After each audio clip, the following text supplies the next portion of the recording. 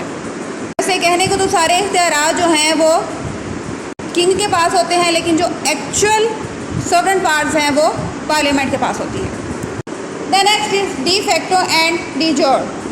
De facto means in fact، یعنی ایسا اقتدار اعلیٰ جو انقلاب، طاقت یا زبردستی مقتدر اعلیٰ کو ہٹا کر برسر اقتدار آیا ہو، جیسا کہ جرمنی میں ہٹلر اور اٹلی میں مسولینی نے ڈی فیکٹو سوورنٹی کو عمل میں لے کر آئے.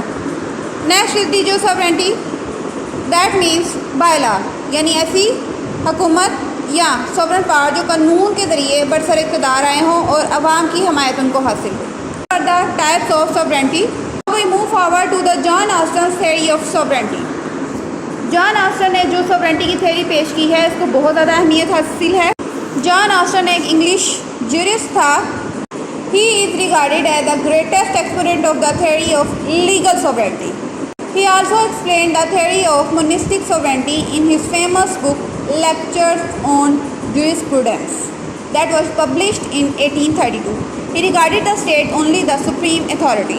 جان آسٹن کے مطابق ایک منفرد اور اعلیٰ و برتر شخص جو کسی اپنے جیسے اعلیٰ و برتر کا تابع دار نہ ہو اور معاشرے کا ایک بڑا حصہ اس کی اطاعت کا عادی ہو تو وہ عظیم اور اعلیٰ شخص اس معاشرے کا مقتدر اعلیٰ ہے. اب اس کی مدرجہ بالا تعریف سے ہم یہ اخذ کر سکتے ہیں کہ جو آسٹن کا تھیوری آف سوورنٹی ہے اس میں اس نے مقتدر اعلیٰ کی جو خصوصیات بیان کی ہیں اس میں ہے اسپیسیفک سوورن ہے، یعنی کہ اس نے ایک شخص کو سوورنٹی کے اختیارات دیے ہوئے ہیں. پھر ہے لا میکر ہے، یعنی کہ اس کا جو سوورن پاور رکھتا ہے شخص وہ اس کو لا میکنگ کے بھی اختیارات ہوتے ہیں. وہ ہر قسم کی پابندیوں سے آزاد ہوتا ہے اور وہ کلیت پسند ہوتا ہے. مونسٹ یعنی کلیت پسند، یعنی اس کا جو اقتدار اعلیٰ کا حامل جو اقتدار اعلیٰ کے اختیارات جس کو وہ دیتا ہے وہ ایک شخص یا ایک جماعت لوگوں کا ایک گروہ بہت چھوٹا سا ہو سکتا ہے، بہت زیادہ نہیں ہو سکتا. اور پھر کیا ہے کہ وہ سوورنٹی کی پاورز کو اسٹیٹ میں ڈیوائڈ نہیں کرتا. اس کا کہنا ہے کہ اس طرح جو اقتدار اعلیٰ کی جو روح ہے وہ دم توڑ کرتی ہے. اس کا یہ بھی کہنا ہے کہ لوگوں میں ایک ہیبیچول اوبیڈینس ہونی چاہیے، اپنے اقتدار اعلیٰ کے ہر حکم کو ماننے کی اور اس کے کس قسم کی ریسٹرین کرنے کی اجازت نہیں ہے. Now here are two types of sovereignty like internal sovereignty and external sovereignty. Internal sovereignty, the state has all the powers to order and regulate the activities of all the people and institutions that work within its territory. Internal sovereignty میں ریاست کے اندر پائے جانے والے تمام افراد اور تمام سرکاری، غیر سرکاری اور نیم سرکاری ادارے جتنے بھی ہیں وہ سب کے سب کیا ہے ریاست کے اسٹیٹ کے تابع ہوتے ہیں.